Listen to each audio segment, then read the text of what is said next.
Alright, today we'll be talking about why Africans are developing a great perspective.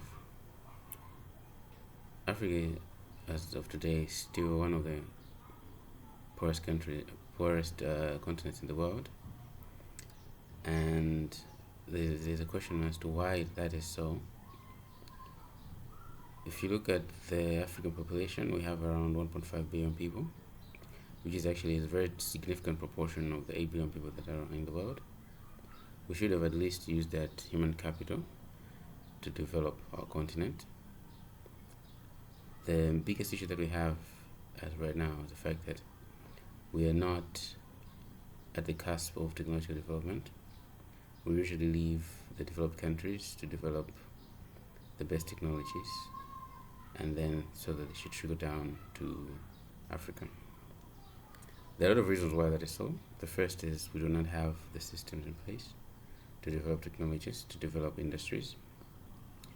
We do not have the human capital, the skilled human capital to develop those particular industries, and do not have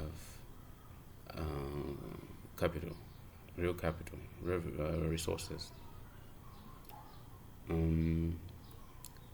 the main issue there when you talk about resources is not the fact that we do not have the resources, but we cannot convert the resources into usable monetary resources. That is because our systems are broken. Our financial systems are, quite frankly, useless for a significant proportion of the population. So we have to ask ourselves, what is development and why are we unable to get it? Development can be defined in many ways, and probably one of the best ways we can define development is the use of the available resources that we have in the particular region to create better welfare for the individuals in that particular region. So the conversion aspect is quite important. And then there's the biggest issue that we'd like to talk about, which is greed. The saddest part about greed is that it is actually the foundation of all economic systems, even in European or Western, even in the East. Greed is still at the center.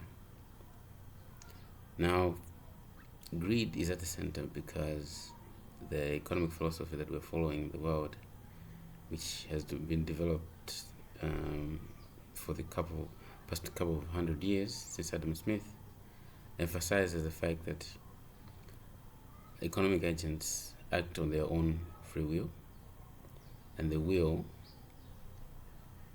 focuses on greed, as in to accumulate their own resources, so that it is not based on altruism.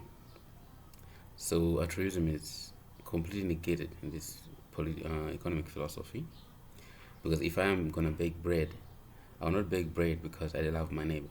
I'll bake bread because if he buys that bread from me, I'll make a profit.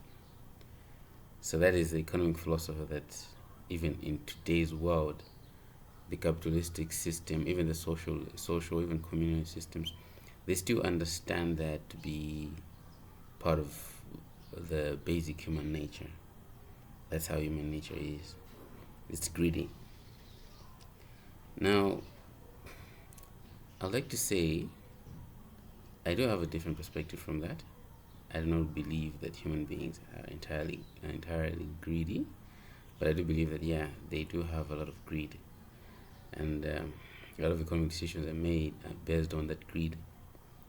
But there is also a level of altruism. But instead of calling it altruism, I call it by a different name. I call it corporate greed. That is to say, two or three agents can come together and create a corporate entity, whether they do it willingly or unwillingly, consciously or subconsciously, and that particular entity that they have created can itself be greedy. That is to say, it wants to survive, even though it has different agents in it, so that one particular agent can sacrifice himself or herself for the entity to exist. this corporate entity to exist. That's why societies exist. That's why companies exist. That's why states exist. They all embody that corporate greed. I wrote that in one of my essays, Intellectualism and the Death of Nations. But I've also been made aware of one other aspect of this by Chris Langan. He's not an economist, he's just an ordinary farmer in the USA. But he said that he believes that the economy embodies what exists in nature, which is telesis. He has no definition of telesis, but I came to understand it as the meaning that is derived from exchange of items, exchange of energy, exchange of information, exchange of matter.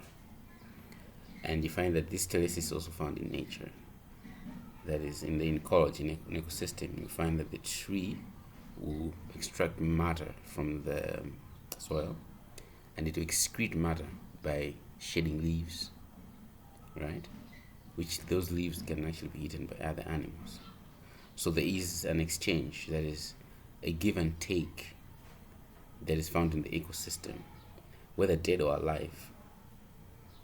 It doesn't have to be alive for the telesis to occur. It just needs to exist. So you find that even the rain that is synthesized in the environment, it comes from evaporation of water, and it's a cycle. They call it the rain cycle. The evaporation reaches into the atmosphere, and then it condenses back into rain, and then comes back. It's like a cycle. There's an exchange, and I think he called it telesis. Whether the idea needs refining or not is something that we can argue for another day. But I believe that the economic system that we have, it works, but I think we've not completely understood it. We've only understood it in one particular aspect, that is in the game theory, and the game theory that actually puts greed at the center. But you find that not all actions are determined by greed. Otherwise, you wouldn't have certain societies existing. You wouldn't have certain beliefs existing. Beliefs that actually prioritize self-sacrifice above self-preservation. Now, this is something that I've been made aware of, the telesis aspect. I think I'll look at it, and probably think about it, and I'll probably write something about it. But when we look at Africa, we have perspectives like Ubuntu, which is to say, I don't exist in a vacuum, but I exist because you live, you exist. Right? You exist in the communities, and the community,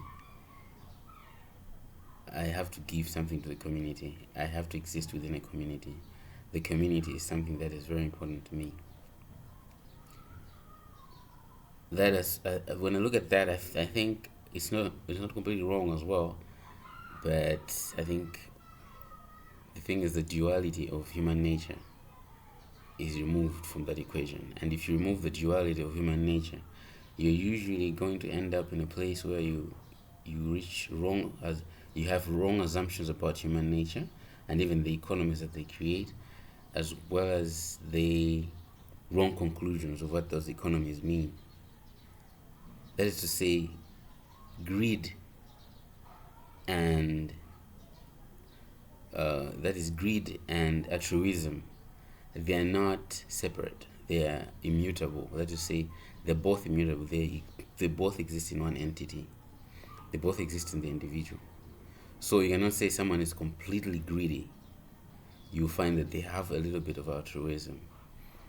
You find even the most hardcore criminals, the killers, the murderers, you find they still have empathy towards someone. It could be probably their children, maybe a friend or a lover, but you find that that thing does exist. They're not completely evil. They're not completely greedy. They still have a little bit of altruism. I think the only thing we can argue on is the level of greed that they have. The same thing I think with Africans. I believe greed is at the center of why we're not developing.